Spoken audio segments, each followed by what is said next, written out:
How has it helped you? How has the Dad Project help Nirmish? I've always wondered what my superpower is, what it is that I have. But it kind of feels like this is it. If you can lay your experiences out there for people, maybe they will share their experiences and those experiences will come out. It's not enough not to do nothing. You have to do something. So I kind of feel like I have to do it. It's not a choice, you know? If you've gone through trauma, whatever kind of trauma that might be, and you've come out the other end, you kind of need to repay that. And the way to repay is by helping others.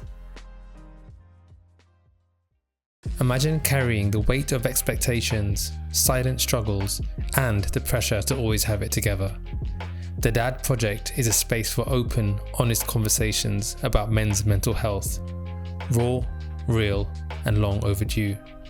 In Season 2, we go deeper, sharing powerful stories and fresh perspectives from those who've lived it and those who help others through it.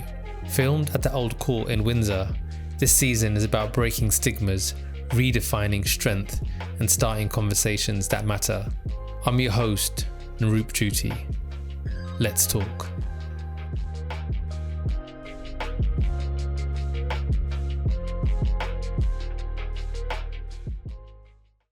So you first got in touch with me in October, Nimish, right? And now I speak to you probably more than I speak to anybody. Every day we're on the phone talking about the Dad Project and all the amazing things we're going to do with this movement. Tell me a little bit about who you are and why you are sat on this chair opposite me. I'm Nemash. I'm 51 and I'm a single dad. It's okay.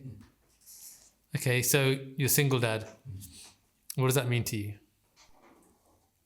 I don't focus so much on the single, it's the dad bit.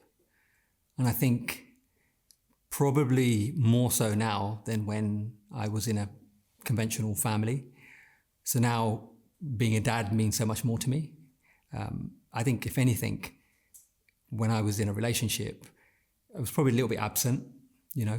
And I don't mean like absent, but just, I think now looking back, I can see that I probably wasn't there as much I was there physically, but not mentally, you know.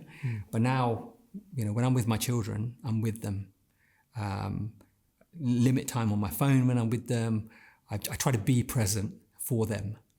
I appreciate, it's like when you have scarcity, you appreciate it more because you only have it for that period of time. So I'm super focused in on being a dad when I'm with my children. You must love being a dad because you literally spoke about being a dad for 5 seconds and nearly started crying. So it means a lot to you, right? Yeah. What does it mean? I think, you know, when you know you could lose something, I think you appreciate it even that much more. So obviously, you know, you go through a traumatic experience like a divorce or separation. And the thing that went through my mind through that whole period was, am I going to lose my children? So my ex-wife is originally from Birmingham. So in my mind, I always thought that if anything happens with our marriage, she's just going to go back to Birmingham and she's going to take the children. And that scared me. So that was my biggest fear. But I think now, I think it makes me appreciate what I have because I do have my children. I get to see them regularly. I speak to them all the time. So, you know, that's what it means to me. You're a good dad, aren't you? I like to think so.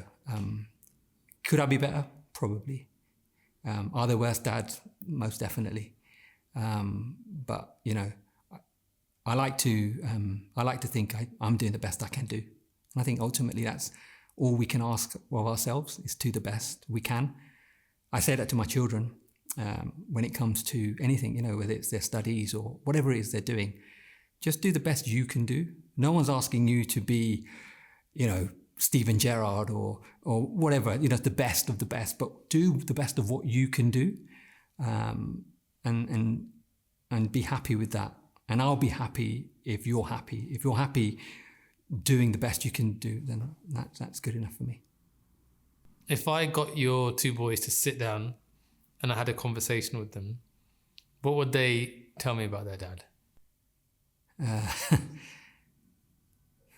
That's an interesting question. I'd say he's there. He loves us. He loves everyone. I'm often accused of being overly bothered about other people and how they feel and so forth. My kids are quite different to me in that respect, in terms of like personality-wise. So they see that it's quite apparent. But I'd like to think they're proud of their dad. You don't have to be like the person you're proud of, but I think they are. I think they're proud of me. During my time of knowing you and building a friendship with you, I would say that you were extremely kind, thoughtful, empathetic, reliable, consistent. And I value your friendship so much because you've been there for me throughout the creation of this, but not on just work-wise, but emotionally as a friend. Like, you genuinely care, right? And that to me means a lot. Have you always been like this, or was this a Nirmish that evolved by being a single father? Because a lot of the times I find when men go through that transition, a side of them awakens that may have been dormant for a long time. Is that the case with you? I've always been relatively caring, as it were. I'm interested in other people, but it has, it's become more apparent since the trauma that I went through, and you always feel that if you can help someone, it's like being a teacher. If you think about a teacher, you think, what do they get? But they get something from teaching somebody something. And I kind of get a similar buzz out of, of being there for someone, helping someone. Why? I don't know. I don't know. I think it's a calling. It just feels a bit like that. I know you and I have discussed callings before. It's just something like inside. I just feel like I have to help. It sounds a bit weird, I know, but for example, if you were moving house, I'd be saying, you need a hand. And then, like, I know I spoke to my brother. Me and my brother were like polar opposites, right? And he would say to me, he goes, how come you always ask everyone if, we don't want help? They're not going to be there, to help you. Or if they are, there'll be too many people, And I'm like, I don't do it for the reciprocal stuff. I do it because if I can help someone, it doesn't cost me anything, right? But if I can help someone, it makes me feel good. It's something, I get something out of it. I don't do it for getting something out of it myself, but I, I'm not going to lie. I get a warm feeling from helping someone. You really want to help men, don't you? That's what initially led to us working together. Tell me about what happened to you when you separated, because I know you went through a lot, and I know it fundamentally changed you and how you view the world. What kind of emotions did you go through when you found out that you're no longer going to be married? I think to give this more context, so for a lot of people, it's that something happens and that separation happens. But for me, it was different. It was a period of like 4 or 5 years. The marriage was not going in the right direction, and I knew at some point, that I had the sense that my wife was not. She didn't love me anymore. That. How does that make you feel? I felt lost. I grew up watching Bollywood movies. I grew up with this fantasy that, you meet someone, there's bright colours everywhere, there's song, there's dancing, I don't dance, and my mum told me I can't sing, but it's, I had that, thing, and divorce was something that was never going to happen to me. because I was going to meet somebody and I was going to like absolutely, love them to bits, and it was going to be reciprocated. But I had that vision, and it was, that was going to be the love story, So straight away it was kind of like, that's not going to happen. And that made me feel like kind of sick to my stomach, I guess. But also, like I said, is my, there was always that worry about, it was more so about my children. Like if I can handle being separated. And I think strangely enough, if my ex-wife was local, her family were local, then I think maybe it would have been easier, I wouldn't have felt the way that I did. But I just kind of felt like there was this inevitability that this marriage was going to end at some point. And I felt that buttons were being pressed to encourage me to end it, but I wasn't going to do it because I couldn't be without my children.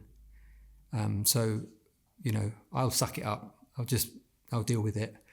For that period, to give some, and again, it's context, is, it was like 4 or 5 years, no communication within the household. You know me, I like to talk. So that was really, really difficult, really, really tough for me.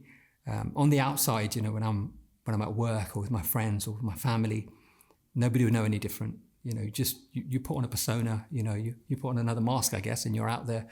And when you're out there, you don't, you play a role. And I did that. And I kind of didn't want to go home. And it sounds crazy to say that considering my kids are at home, but I knew as soon as I went home, it wasn't going to be great, So it was really tough. So for me, there was I kind of almost went through a trauma of a separation whilst being married. It sounds strange, but So you were prepared for it?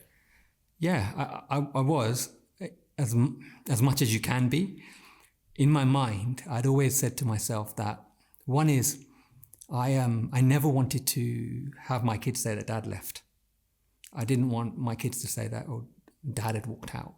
And you know how that narrative gets spun, we know that. So I said to myself, my friends had said to me, you should leave. I said, I can't. But when my kids are older, I was thinking, if they go off to university, whatever, maybe at that stage I can think about myself at that stage. But until that stage, I don't want to make myself out to be some sort of martyr or not. It's not that. But we're parents. You want the best for your children. So I was like, I'll stick it out until I can't. Do you think you're in a position now where you can start putting yourself first and start thinking about your life? Yes. In short, I have my kids like kind of half the time. What I do is when my kids are with me, I'm all in. It's all about my kids. But the half the week they're not with me, it's about me. And I focus on me. I don't, I felt guilty about it initially. Because initially you always, what they're doing, where they're going. You want to know constantly what's happening in their life. But then I kind of came to the realization that if I carry on doing that, I'm going to go down a negative spiral. But if I focused on myself when they're not with me, it does two things. One is it's good for me because obviously you're focusing on yourself. But two is it stops me from thinking about them all the time. Now I know it's a strange thing to say because obviously, we talk about our kids all the time. But that's the way I got through it, and that's the way I get through it now. Actually, get through is the wrong word. Because I get to spend time with my children, and then I get to spend time on myself. So I think I am, in a good place now. And I am spending time on myself. One bit of advice I got given when I first became a single father was treasure the time you have alone, because that's when you rebuild your life. And I don't think there's anything wrong with appreciating that time to yourself, because you want to live for your kids, but you also want a second crack at life, don't you? You might want to remarry. Some people might want to have another kid. Some people might want to take up another job or something else. So that guilt that sometimes people feel when they're not with their child, I think you can actually spin that into something positive, can't you? Mm-hmm. Do something for self-improvement. Some people might want to lose weight, better themselves, earn more money. And it seems like you are totally at peace with doing that for yourself. What is some of the things that you want to achieve? What's Nimish's dream? My dream is to make my children proud, to be healthy, be happy, and be a good person. I want to help people as much as I can. I think if you go through anything, one of the things I think we should all do is if you go through whatever it might be, is to learn from that, but then take that and do something with it. So if you have pain and you come out of that pain, then take it the step further and help someone else with the pain that they might be going through. So yeah, I mean, that's what I want to see. There's no, I want a big house in the hills, I want this, that, and the other. No. Maybe, ironically, before when I was married, I used to think about things like that. But I think once you've gone through trauma, once you've lost a lot, then you kind of reevaluate. And I think once I've come out the other side, I think, you asked earlier about changing, and I have changed as a person. I think differently. I feel differently. I am different. You said that when you had the thought that you're going to have to live a separate life from your ex-partner, that you're okay with that, I could deal with that, as a kid. You make it sound like it's so easy just to deal with it, with the separation. What did you do to deal with it? I didn't deal with it particularly well initially. I think I can, I'm quite open about it. I'd cry every day, usually in the shower, because it's the only place that nobody sees your tears. And you'd kind of go through, you'd ask yourself these questions, why me? What did I do? It's all about that. But you then, at some point, you kind of have to break yourself out of that. I was quite fortunate that I've got some really good friends, my brother as well, and I spoke to those. And I think for me is I'm quite an open person. I don't leave too much, but I'm very open. So it was easy, So I used to speak to them. But one of the things they said to me is you need to look after yourself. So I took that energy, that negative energy of being, upset and sad, and then I kind of flipped it on its head a little bit. So just to kind of go back a step, I went to the GP. I can't remember why I went, but I ended up talking to him about my situation at home, and the GP said to me, I think you might be depressed. And he offered me he said, I can give you a prescription for some antidepressants. I was like, whoa. And that was a kind of a moment for me. I was like, no. Why didn't you want to take them?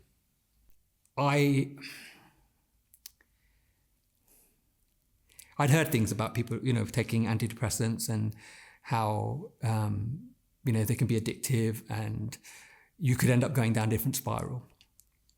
And I was like, no, I don't want to do that. But I need to do something. So I started going to the gym. A friend of mine convinced me, he said, you need to do this. You need to go to the gym. He'd recently signed up to one of these online coaches. And he was like, you need to do it as well. And I was like, with this accountability, isn't it? As soon as you've got a coach like that, it's accountability. But after a bit of, or more than a bit of a nudge from him, I signed up, should I say. And that really changed things for me because it was someone else to talk to as well. It was a little bit like, speaking to a therapist, but not quite. But you're speaking to someone because they encourage you to talk about, what else is going on in your life and so forth. Some random person that you don't know. It's kind of easier to talk to them. And, so I just started doing that. Didn't really know one end of a gym to another, but I did it, and I sorted out my eating, nutrition, because obviously you have to follow a plan. And by having a different focus meant that I wasn't focusing on the negativity at home. I was able to focus on myself, my mental health, my physical health, and a byproduct. My children saw me going to the gym. I was getting up early in the morning, going to the gym. They saw me preparing my own food, and they were quite young then, but I could see that it was making a difference to them. And my oldest son, he even asked for some small dumbbells so he could do some stuff at home as well. So it's like a kind of a win-win, really. I was looking after myself, but also seeing my sons seeing me do it as well. We've spoken at length about how we are because of our fathers, and conversely, how our children will be because of what they see. So that was my mechanism, if you like. So eating well, working out, but also speaking to my friends and my brother. That was really, really important. You talk about your dad and you are because of your fathers. Do you think your dad could do what you had to do and what you are still doing? He's from a different generation. He did things that I don't think I could do. He came to a foreign land, made a life for himself. Even for me now, thinking about, say, going and living in America, just they speak the same language. That it's everything's the same. I believe that you're a product of your environment. So obviously, the things that my dad did when he was younger was based on his experiences, and what I'm doing now is my experiences. Now, I don't know whether my dad could do what I'm doing now, but also I don't know whether I could do what he did then. So, but I'd like to think that he could evolve and he could be different. But that generation was different, so I don't know. What does your dad think of you now, of his son being a single dad and raising two boys? I think my dad's really proud. He doesn't say it because that's his generation. They don't. And that's okay with me because I know that is. But I think he's proud. He sees that I put my children first. So I moved back in with my parents after my divorce. And so when my children come, I see them half the week. When they're with me, they're obviously at my parents' home. And I make their meals. I iron their clothes.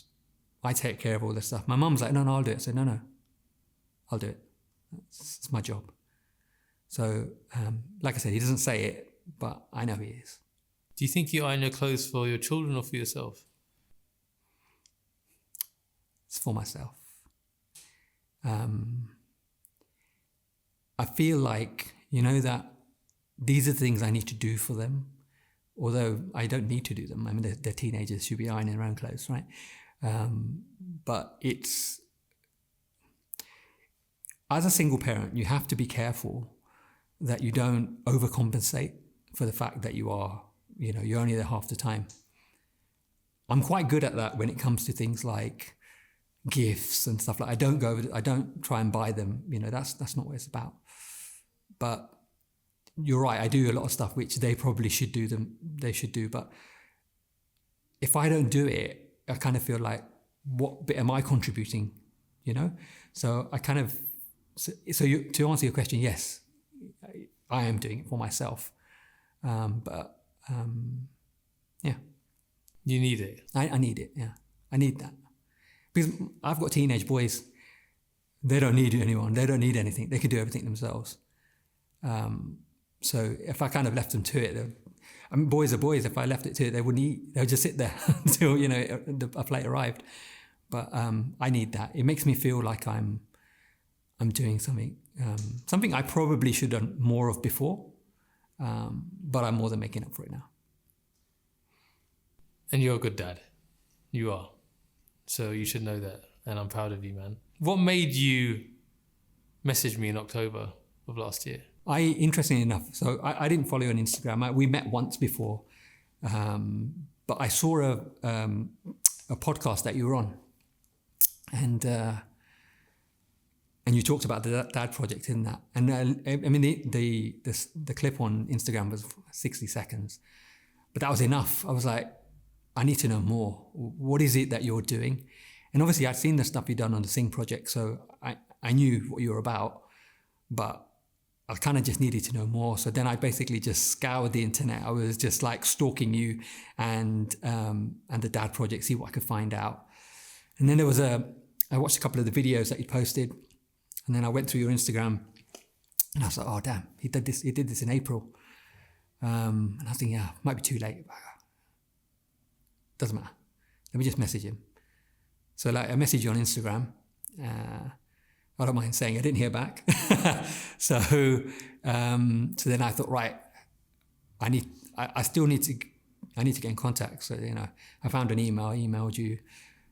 And then, but thankfully, you got in touch. And I honestly, I was buzzing. When the message came through, I was like a giddy schoolgirl. I was like, oh my God, he's answered my message. But like I said before, like you feel it in your pit. There's something you're meant for something. I've always felt that I was meant to do, and I thought it was business. I had to do something. I've had a failed business in the past, but I thought, okay, maybe it's not that. But there's something that I'm meant to do, and I kind of straight off the bat felt that this was something that I needed to be involved in. And one way or another, I was going to make you let me be involved in some way or another. So, yeah. So yeah, I do remember seeing your message, and it was actually at a time where I had put out the first bits of content for this, but wasn't quite sure what I was doing with it. So I think this is a good time to actually dive into how the Dad Project was created. So it was never meant to be a podcast. It was never meant to be a movement. It was a project that Amit, my business partner, and I had actually done for our agents at the time for an exhibition they were going to put on, where we were asked to highlight a cause that we thought needed more attention. And for us, it was this idea that single dads of color weren't fully appreciated, and that not all dads of color are bad dads, and the stereotype and stigma that was associated with them. But we ended up going our own way from the agents. We had a glorious career with them, but wanted a new challenge. We focused on our agency, but we had this body of work that we thought was quite profound and needed to be shared. And it was really based around portraiture first, the photos, and the interviews that I had done were supplementary interviews, conversations. But it was only when you spoke to me and you said, what are you doing with these interviews? And I said, I'm just putting them out as bits of content. And you said, we could turn this into a podcast. And I was like, really? And I remember having that conversation over Zoom with you. I think we spoke for a couple of hours. And you started telling me all these ideas of what we could do. And I was like, actually, I think we could do that. I really think we could do that. And I started sharing clips of you, and you started to see the power of what this could be as a podcast. And now, 8 episodes later, we are now filming here, season 2, which is now a proper podcast, right? But the funny thing about season 1, and people may not notice this, right? But for me, it's really annoying because I'm all about detail. For the project, for the exhibition of our agents, I wanted to wear the same clothes on every interview because I thought, if we're going to share this as an exhibition with this portraiture and we've got this supplementary video of short questions, I wanted it to seem like, we may have shot all the dads in the same day and I'm just, as a continuation, so let me wear the same outfit, even though it was across 3 days. And I'm thinking, I'm putting out all these podcasts and I'm wearing the same clothes in every episode. So people must think, does Naroop own one brown shirt and like the same beige pair of trainers and same jeans? They may not have noticed it. For me, I find it quite funny. But what was beautiful with it is that you saw an opportunity in something that I had seen as something else. And now you're on the team. We're growing the Dad Project together, along with the wider team with Amit. And what you've brought to it is really, really powerful, because as a creative and as a leader And as a founder of this, I see my skills and what I can do. And I love storytelling. I love talking. I love being at the best out of people. But you've got this really fine attention to detail, which is a lot around online, how to create opportunities, how to link things, spotting things, seeing something and repurposing it for how we can use it. But your passion for helping people is something that's really driven this forward. And how I've seen people respond to you in such a positive way, for me, really makes me happy. Because I know you were looking for something in life to really sink your teeth into, to really use all the skills of these last 51 years and put them into practice to create something groundbreaking. And that's what we're doing with the Dad Project. Now, when you first started coming on board with this, did you think it would be what we know ourselves we're going to turn it into? What were your ideas? Where did you think it would go? And what were you hoping to achieve? I thought it would be a podcast, and that was pretty much it. I thought we'll produce some content that goes around it, have a website, expand on those stories. But you have taken your vision. I have, not in my wildest imaginations would I imagine that we would have gone where we're going. And I say going because I know it's going to go that way. And I think what's great for me is that I have ideas, but I think many people will tell you, if you ask them, is I don't necessarily complete on them. So meeting you and working with you on this project has made me realize that I can achieve and we will achieve because of the drive that you have and the way you see this going. From our initial conversations about it being a podcast, and I don't know if you noticed, but I had no idea how podcasts work and how you do it. I just kind of, this is how it works. I went away and learned it, and then came back to you and go, this is what we do. To where it's going to go now, we talk about that thing in our pit of our stomach where we think there's something. I know it's this, and interestingly, you talk about the reaction that I've received. So I posted on LinkedIn to say, that I'm working with you on this. And it got a great response. I had people reaching out to me. Well, people reaching out to me who didn't know I was divorced. You don't go around with a badge saying you're divorced kind of thing. So people reaching out to me that, and then I had people reaching out to me I've got a friend in LA who reached out to me. He said, he's going through some challenges. Some people in the UK, then I've kind of found that, I was almost starting on that journey now with other people because they're reaching out based on what they've seen on LinkedIn, and we hadn't posted it. I think we posted the trailer. I think that's all it was. So yeah, I'm super pumped. I'm excited. You said earlier, we speak all the time. I mean, we speak every day, and I'm constantly buzzing. What we're going to do next. And I am genuinely excited, and I can't wait to see what we're going to do. What do you want to do with it?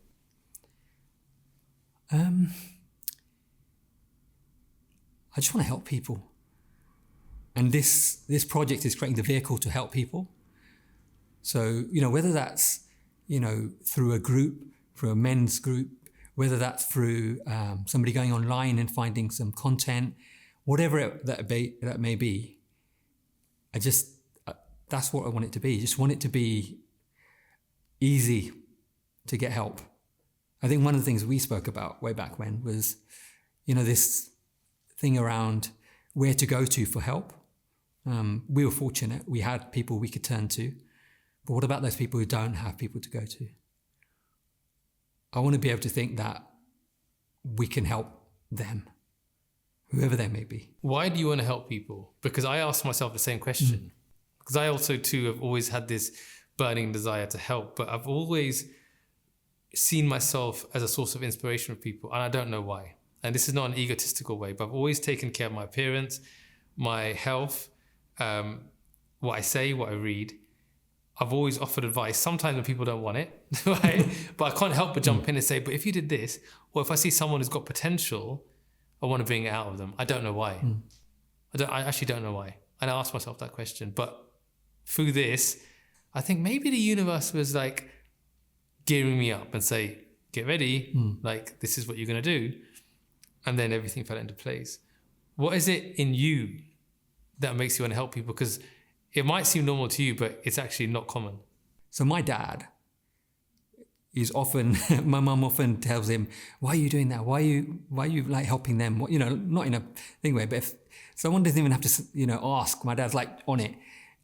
I'm kind of like my dad like that. My dad is very much, if you need help, he'll help you.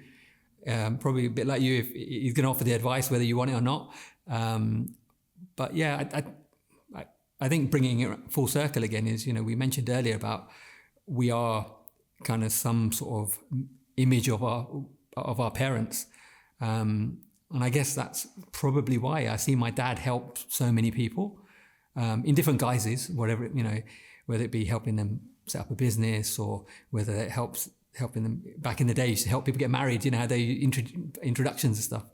But my dad's very well connected. Lots of people know him. And conversely, he's always kind of like helping people with whatever it might be. And I guess, you spend time around someone like that, some of it's going to rub off on you.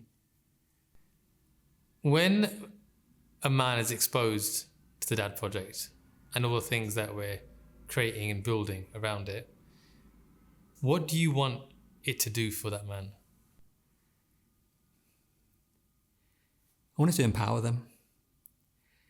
I want them to feel that there is somewhere for them. There's a space for them. There are people there for them. A safe space, I've said before, it's easy for me to talk, but it's not easy for others. And I just want there to be somewhere that people can go to be safe, can get help, and there'll be no judgment. How do you think the Dad Project has helped you, like your own development? Because I've seen you, even in these 5 months that I've known you, your confidence has risen. I remember taking you to an event over Christmas, and you said, Naroop, I would never come to an event like this and talk to people, but having this has allowed me to converse with people and talk to them about something, and the way they talk to me back about what I'm doing is so rewarding. How has it helped you? How has the Dad Project helped Nirmish? So I've always wondered what my superpower is, what it is that I have. And I could never put my finger on what it is. But it kind of feels like this is it. So, just being able to talk to people about it positively, about what we're doing, and seeing, the kind of interest that it brings. And now, divorce and separation or mental health, all of these things are very prevalent, but they never used to be before. So somebody always knows somebody who could do with support or help, but they wouldn't know necessarily where to send that person. But just being able to talk about it, being able to talk about my experiences, not in a, I've been through this kind of thing, but almost, I think it's like, if you can lay your experiences out there for people, maybe they will share their experiences and those experiences will come out. So I kind of feel like I have to. I can't not say something, because it's, like they're talking, they say, it's not enough not to do nothing. You have to do something. So I kind of feel like I have to do it. It's not a choice, If you've gone through trauma, whatever kind of trauma that might be, and you've come out the other end, you kind of need to repay that. And the way to repay is by helping others. So that's where that confidence has come from. And I believe in this. I believe in this project. And I know that if at any point that I feel it's going to slip a bit, you won't let it. So that I know that it's going to do something. So I feel stronger for it. And because I feel stronger for it, I can speak about it. That's lovely, man. And I want to let you know that you give me strength to do this too. So through your friendship and the work that we do gives me the same belief. So it's a two-way street here. I appreciate that. You said something there when you said you don't have a choice but to do it. That's exactly how I feel. Like we will be given this gift, right? And if you don't do it, you're doing a massive disservice to people. That's exactly what I feel. That's what actually drives me all the time, that you've been tasked with this now. The universe has said, here you go, Naroop, go and do the work. And if I don't do it, I can't sit there. Even now when I'm at home, if I'm watching a film or something, I will literally be working on something. Not because I'm a workaholic, because I'm just so excited and I want to get it done. And then as each week has unfolded and more people come into the team and opportunities open up to us, it just reaffirms this idea that, look, the universe is saying everything's aligning for you. Everything's aligning. Get the job done. Get the job done. And I think we are going to get this job done. 5 years down the line, where's the Dad Project and what are you doing in it? It's global. It's everywhere. Everyone's going to know about the Dad Project. We've said it's evolved already. Even in the months that we've been working on it, it's evolved. It's evolved from when you first started it. So we'll be helping thousands, millions of people with their mental health. And I'm sure we're doing a great job. And we'll be spreading the word as much as we can. What changes do you think your friends and family have seen in you since you've started working on the Dad Project? They've seen I've got purpose, I've got focus, and there's a drive. And I'd like to think they're proud of what I'm doing. Like I said, I've had friends reach out to me and tell me that, but also tell me their challenges. So I feel like already, it's working. So yeah, I'm sure they're obviously friends and family who've seen me go through. It's kind of paramount to like a caterpillar. You've been in that cocoon for a while now, and now I'm ready to come out of that as a butterfly. It sounds a bit corny, I know, but it's just kind of, I think they see that now, a certain strength. Amazing, man. Well, I'm super proud to have you on board. I know what we're going to achieve through the Dad Project. As we come to an end to this conversation, I want to know, as a final question, how does Nirmish want to be remembered? What do you want people to be saying about you? I want them to say he was kind, he was present, he was helpful, he was supportive. And hopefully, by the things we're doing, that'll be true. And to be honest, it is true. I feel that now, when I talk to people, I feel, people are kind of drawn to me to tell me stuff. I feel that, that they want to open up. And I feel that's kind of, we talked about superpowers before, I feel that's like my superpower, I guess, is that people are drawn to me. They want to tell me. They want help from me, not help from me, but they want to open up. And that's really kind of lends itself to the project, really, doesn't it? I think if you had asked me before, I think that would have, my answer would have been similar, but I wouldn't have known what the vehicle was to get people to say that at the end. But I think that's what it would be. Amazing, brother. Well, look, this is just the beginning of an exciting, lifelong adventure, man. And get ready, strap up, because it's going to be one hell of a roller coaster. But thank you for being on it with me, bro. And excited to what we create together. Nice one, brother. Yeah, man.